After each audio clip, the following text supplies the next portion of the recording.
Hello meet mister Mithun நான் தான் இன்றைக்கி என்ன பார்க்க போகிறோம் அப்படின்னா சும்மா நார்மலாக சில மீம்ஸ்லாம் எடுத்து வச்சிருக்கேன் ரியாக்ட் பண்ணலாம் அப்படின்னு சொல்லிட்டு. ஸோ இது வந்து ஒரு reaction video, more of a troll வீடியோவை தாண்டி இது வந்து ஒரு ரியாக்ஷன் வீடியோ பார்க்க போகலாமா?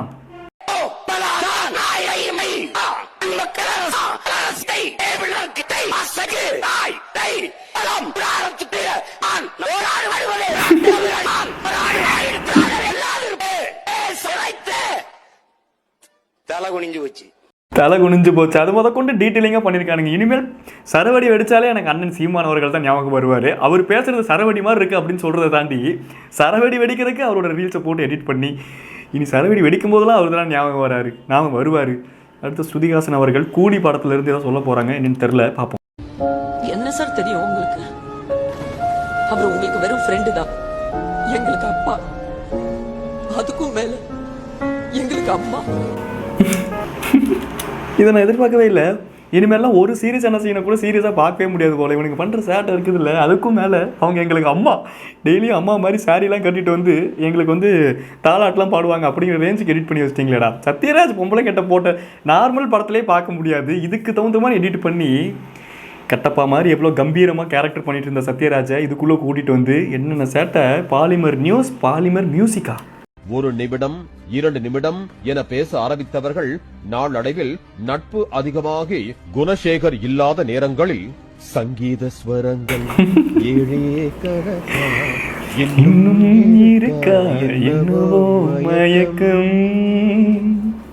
பாரஞ்சித் என்னும் மகா கலைஞன் நியூஸ்லாம் படிக்கிறது விட்டு பாட்டெல்லாம் பாடி, ஆனால் இந்த மாதிரி ஏதாச்சும் கிரியேட்டிவாக வித்தியாசமாக பண்ணாதான் இன்னைக்கு மக்கள் பார்ப்பாங்க அப்படிங்கிற நிலைமைக்கு எல்லாருமே வந்துட்டாங்க. இந்த ஒரு சீனை பார்க்கும்போது உங்களுக்கு என்ன ஞாபகம் வருது? எனக்கு பிக் பாஸில் நடந்த ஒரு க்யூட்டான ஒரு பூக்கி நடனமாடிய காட்சிகள் தான் இப்போ நம்ம பார்க்க போகிறோம். இன்னொரு நீங்கள் கெஸ் பண்ணியிருப்பீங்க, வாங்க பார்க்கலாம்.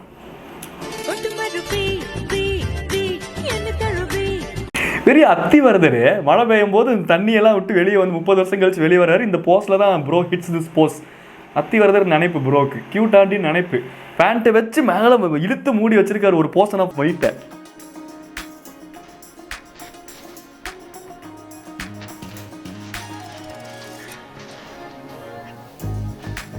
குழந்தைகள்லாம் பார்க்க வேண்டிய பிக் பாஸ் அப்படிங்கிறதெல்லாம் தாண்டி பிக் பாஸ்லாம் பார்க்கவே முடியல. ஆனால் அதில் திவாகர் குழந்தையாக மாறிய தருணம் அப்படிங்கிற மாதிரி. ஏன்னா மழை பெஞ்சதுக்கெல்லாம் அண்ணன் இவ்வளோ குஷியாகி என்ஜாய் பண்ணி, அதுதான் அந்த யதார்த்தம் தான். ஒருத்தரையும் கண்டுக்கல அண்ணன், அதுதான் அங்கே மாசே எல்லாரும். ஆனால் எல்லாத்துக்கும் சங்கட குஸ்காவாக இருந்திருக்கும். யோசிச்சு பாருங்க, அரோராலாக குளிச்சுக்கிட்டு இருக்கக்கூடிய ஸ்விம்மிங் பூலில் திவாகர் அவர்கள் போய் குதிப்பார் அப்படிங்கிறத நம்மளாம் என்ன கனவுலையாக கண்டோம். ஆனால் நடக்குதே. Anything is possible in this world போல. சூர்யாவா? ஐயோ, பொலிட்டிக்கல் மீம்ஸ்.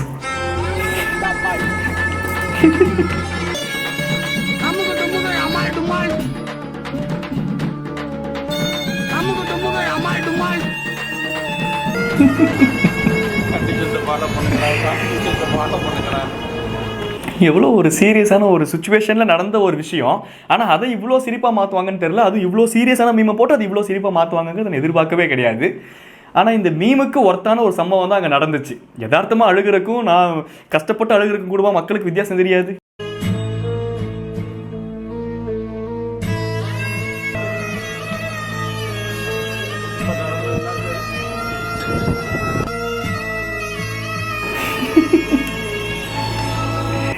சூர்யா அவர்களே பார்த்து சூர்யா அவர்களே கண் கலங்கிய பதிவு. அந்த அளவுக்கு ஆக்டிங் வந்து உண்மையிலுமே நீ பெரும் கலைஞன் நிரந்தர ஈலைங்க அப்படி சொல்லுவாங்க. அந்த பாட்டுக்கு தகுந்த மாதிரியான இருந்தது. அப்படிதான் இருந்துச்சு, அப்படிதான் அது பிரதிபலிப்பிக்குது. அதுதான் நிதர்சனமான உண்மையும் கூட. சரி, அதை கடந்து வந்துடுவோம்.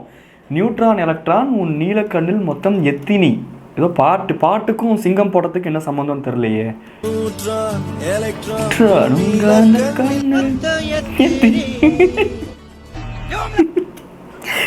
இதை நான் எதிர்பார்க்கவே இல்லை. முடிஞ்சிருச்சா? மறுபடியும் ஃபஸ்ட்லேருந்து வருது.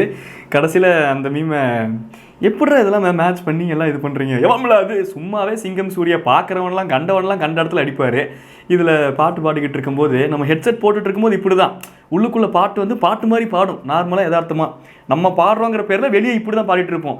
மொத்தம் எத்தினி காதல் அணுக்கில் உடம்பில் எத்தினி அப்படியே சுற்றிக்கிட்டு இருப்போம். அது நமக்கே தெரியாது. ஆனால் நம்ம வந்து நம்மளை ஒரு பாடகராக உணரும் தருணங்கள் பாத்ரூமில் மட்டும்தான், கக்கூசில் மட்டும்தான், பாத்ரூமில் மட்டும்தான் மனிதனால் நிம்மதியாக இருக்க முடியும் அப்படிங்கிறது யதார்த்தமான உண்மை. இந்த ஒரு ஃபேக்டை சொல்லிட்டு நான் இங்கேருந்து கிளம்பிக்கிறேன்.